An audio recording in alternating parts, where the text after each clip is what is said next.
Hello everyone. Last video lecture में हम blood cells के बारे में पढ़ रहे थे, डब्ल्यूबीसी के बारे में हमने पढ़ा था, उनके टाइप्स के बारे में हमने पढ़ा था। आज के वीडियो लेक्चर में हम ब्लड सेल में जो आरबीसी है उसके बारे में पढ़ेंगे। हमने डब्ल्यूबीसी पहले कंप्लीट कर लिया था, बट इसके बाद आरबीसी जो है उसको हम पढ़ रहे हैं। आरबीसी आपको पता है कि जो हमारा टोटल ब्लड है वो दो पार्ट में डिवाइडेड है, ठीक है। एक तो है ब्लड प्लाज्मा, दूसरा है ब्लड सेल्स। तो ब्लड सेल्स को अगर हम देखते हैं तो ब्लड सेल भी हमें तीन टाइप्स में दिखाई देते हैं, एक आपके आरबीसी, एक डब्ल्यूबीसी, तीसरे platelets. Okay, so erythrocytes, leucocytes and thrombocytes, ये तीन टाइप के जो ब्लड सेल्स हैं वो मिलते हैं हमारे ब्लड की कॉम्पोजिशन। डब्ल्यूबीसी का जो एक बेसिक काम है वो हमने पढ़ लिया कि हमारे इम्यून सिस्टम में, हमारा जो इम्यून सिस्टम है उसमें डब्ल्यूबीसी का बहुत इंपॉर्टेंट रोल होता है। डब्ल्यूबीसी के अंदर बहुत सारे सेल्स आते हैं, डब्ल्यूबीसी में ग्रेन्युलोसाइट्स आते हैं, डब्ल्यूबीसी में एग्रेन्युलोसाइट्स आते हैं, और उसके अंदर मिला के कुल 5 टाइप के सेल्स के बारे में हमने पढ़ा। उसमें भी और डिवीज़न है, उसको हम आगे चल के डिटेल में पढ़ेंगे। बट आज के वीडियो लेक्चर में हम आरबीसी के बारे में पढ़ रहे हैं। आरबीसी के बारे में आपको ये सारी चीज़ें पता है कि हमारे शरीर में जो ऑक्सीजन का ट्रांसपोर्टेशन होता है उसके लिए आरबीसी बहुत ज़रूरी है, ठीक है। आरबीसी के अंदर पिगमेंट मौजूद होता है, हीमोग्लोबिन, जो कि ऑक्सीजन को कैरी करता है और ऑक्सीजन को बॉडी के डिफरेंट पार्ट्स तक, बॉडी के डिफरेंट टिश्यूज़ तक लेके जाता है, ताकि जो बॉडी का मेटाबॉलिज्म है वो रुक ना सके और बॉडी के अंदर जो सेलुलर रेस्पिरेशन हो रहा है उसके लिए सफिशिएंट अमाउंट ऑफ एनर्जी जो है मिलती रहे, ठीक। इतनी सारी चीज़ें जो है वो आरबीसी के थ्रू होती है। रेड ब्लड सेल का एक यही काम है कि वो ऑक्सीजन को ट्रांसपोर्ट करे। ब्लड जो है ये एक ट्रांसपोर्ट मीडियम। ब्लड क्या है हमारे शरीर में, जो अगर ब्लड लॉस हो जाता है तो हम बोलते हैं कि अरे बहुत ब्लड लॉस हो गया, कमज़ोरी आ रही है। ब्लड लॉस होने से कमज़ोरी क्यों आ रही है? क्योंकि जो चीज़ पूरे शरीर में एनर्जी लेके जाती थी उसकी कमी आ रही है, तो एनर्जी कम जा रही है, तो शरीर में ऑलरेडी क्या कहते हैं जो कमज़ोरी है वो आएगी। तो इस तरह से जब ब्लड का काम है सिर्फ एक ट्रांसपोर्ट मशीनरी की तरह वर्क करना। एक ट्रांसपोर्ट मशीनरी है वो एक गाड़ी है जो कि ऑक्सीजन को कैरी करती है और शरीर के अलग अलग हिस्सों में पहुंचाती है ऑक्सीजन, ठीक। और वहाँ से वेस्ट मटेरियल भी कलेक्ट करके वो एक्सक्रीशन के थ्रू, चाहे एक्सपिरेशन के थ्रू जो है शरीर से बाहर निकालती है, ठीक। तो आज जो है ब्लड सेल में हम रेड ब्लड सेल्स के बारे में पढ़ेंगे।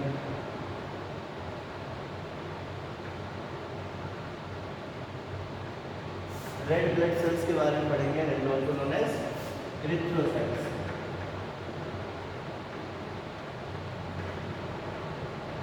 Red blood cells are also known as erythrocytes. Erythrocytes के बारे में हम जो है आज के वीडियो लेक्चर में डिस्कस करेंगे। आरबीसी का एक जनरल बात आपको पता है कि जो लाइफ स्पैन है इसकी 120 डेज है। बॉडी में आरबीसी जो है, जो तीनों ब्लड सेल्स हैं उसमें आरबीसी जो है सबसे ज़्यादा मात्रा में पाई जाती है। अप्रॉक्स 5 to 5.5 मिलियन पर mm³ ब्लड की बात हो रही है, तो आरबीसी का जो क्वांटिटी है वो कितनी है? 5 से 5.5 मिलियन पर मिलीमीटर³। इतने में इतना सारा, इतने छोटे से हिस्से ब्लड में इतनी सारी आरबीसी जो है वो पाई जाती है, ठीक है।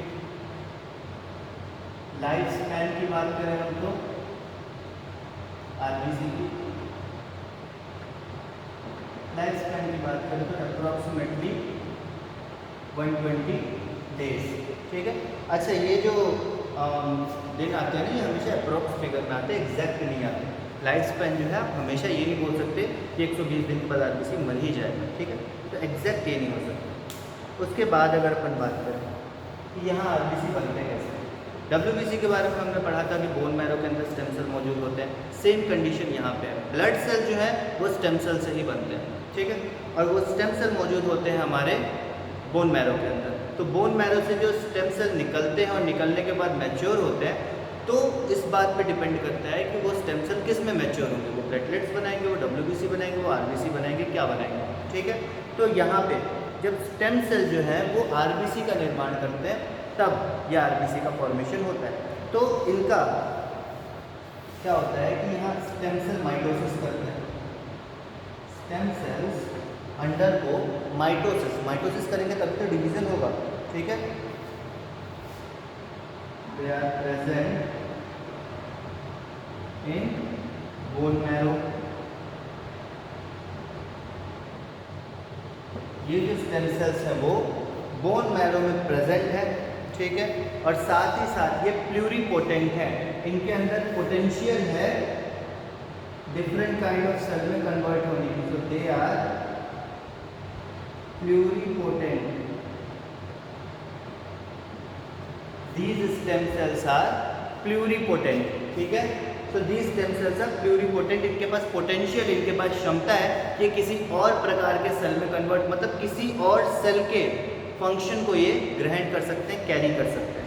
उसके बाद अगर अपन बात करें तो यहाँ पे करते क्या है, प्रेजेंट बोन मैरो। अब इनको जब मैच्योर होता रहता है, हाँ, तो मैच्योर होने के लिए इनको माइटोसिस करना है।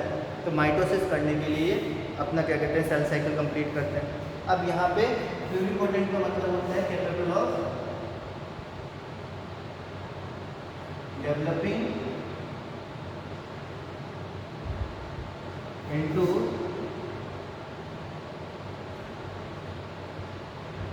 Different kind of sales.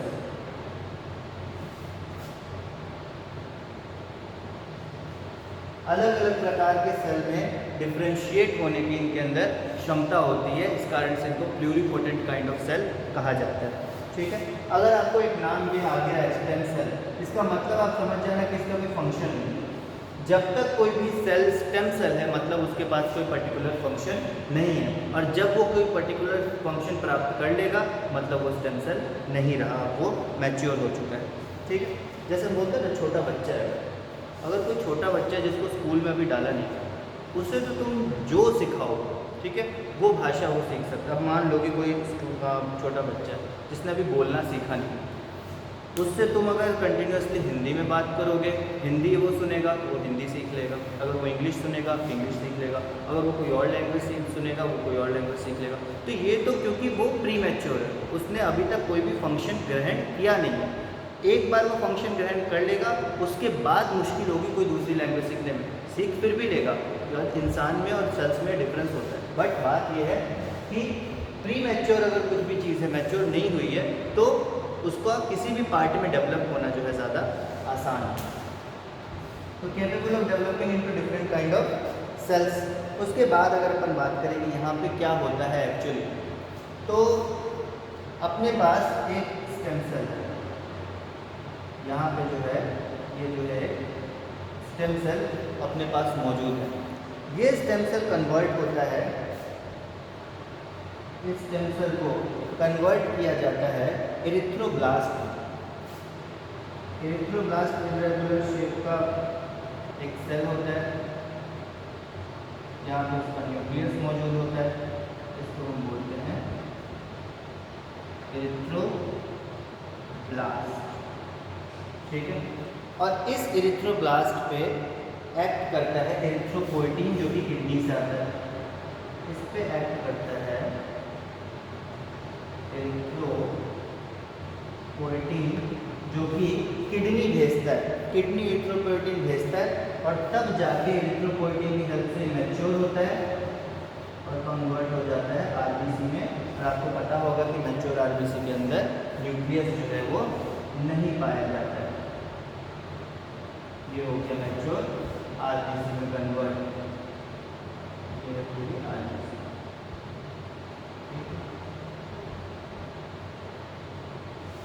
तो यहाँ से स्टेम सेल से शुरुआत हुई, बीच में एरिथ्रोब्लास्ट बना, एरिथ्रोपोइटीन आया, ये कहाँ से आया, दिस कम्स फ्रॉम किडनी, ठीक है, किडनी से आया। उसके बाद मैच्योरेशन हुआ, इमैच्योर आरबीसी होते तो न्यूक्लियस मौजूद होता है, मैच्योरेशन के बाद जो है न्यूक्लियस जो है यहाँ पे गायब हो गया, ठीक है। इतनी सिंपल सी बात है, समझ में आ गई। इसके साथ ही साथ ये जो एरिथ्रोब्लास्ट है इस पर और भी कुछ विटामिन एक्ट करते हैं। एरिथ्रोब्लास्ट पे विटामिन B12 और B9 का ऐड होना बहुत ज़रूरी है मैच्योरेशन के लिए।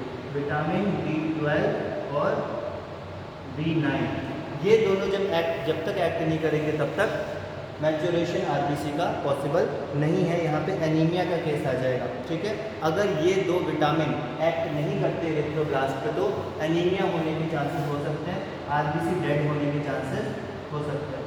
ठीक है, अब ये दो की कमी से दो प्रकार के एनीमिया हो सकते हैं। अगर B9 की कमी है, B9 की अगर डेफिशिएंसी है तो यहाँ पे मेगलोब्लास्टिक एनीमिया हो सकता है, मेगलोब्लास्टिक एनीमिया।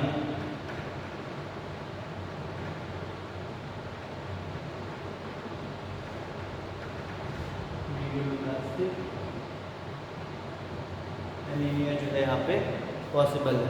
और अगर विटामिन B12 के कारण प्रॉब्लम है या B12 की डेफिशिएंसी हो गई इरिथ्रोब्लास्ट में तो यहाँ पे परनीशियस एनीमिया हो सकता है,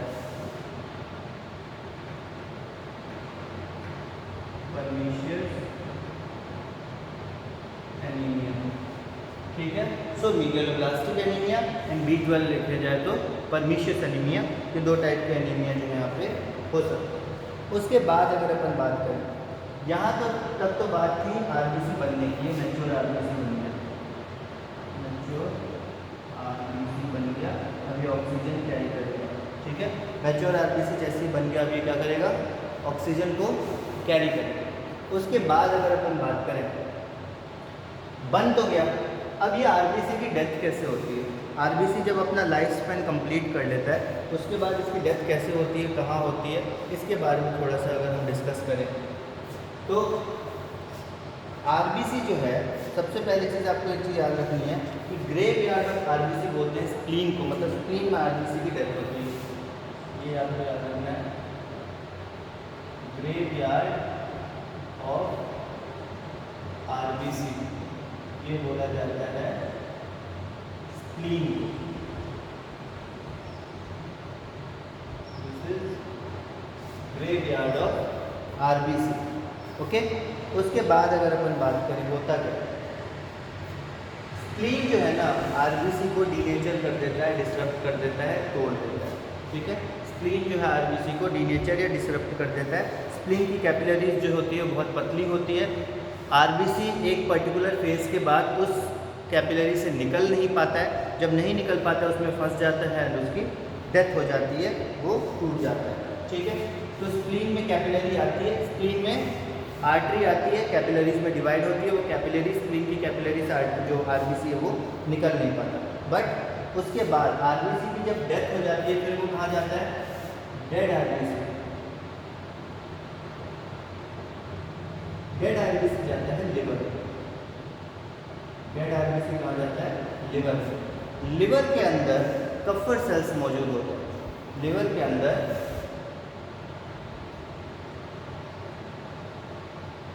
कफर सेल्स मौजूद होते हैं। ये कफर सेल्स जो है वो फैगोसाइटिक सेल है और ये डेड आरबीसी को फैगोसाइट कर देते हैं, phagocyte, dead RBC, dead RBC को जो है ये फैगोसाइट कर देते हैं। जो आरबीसी मर जाते हैं, जो आरबीसी डेड हो जाते हैं उनको ये निगल लेते हैं, फैगोसाइट कर लेते हैं। ठीक है, उसके बाद अगर अपन बात करें आरबीसी जब टूटता है, आरबीसी के अंदर हीमोग्लोबिन भी होता है ना, आरबीसी जब टूटता है तो उसके पास हीम प्रोटीन अलग हो जाता है और ग्लोबिन चला जाता है वो ग्लोबुलिन बनाने, जिससे गामा ग्लोबुलिन बनता है। ठीक है, तो आरबीसी जो है ना, यहाँ पे अगर अपन बात करें यहाँ पे आरबीसी टूटता है तो haemoglobin in RBC disrupts into heme and globin, heme में और ग्लोबिन में टूट जाता है। उसके बाद ये जो हीम है ये डिग्रेड होता है, डिग्रेड होकर बनाता है बिलिरुबिन एंड बिलिवर्डिन। ये जो हीम है डिग्रेड्स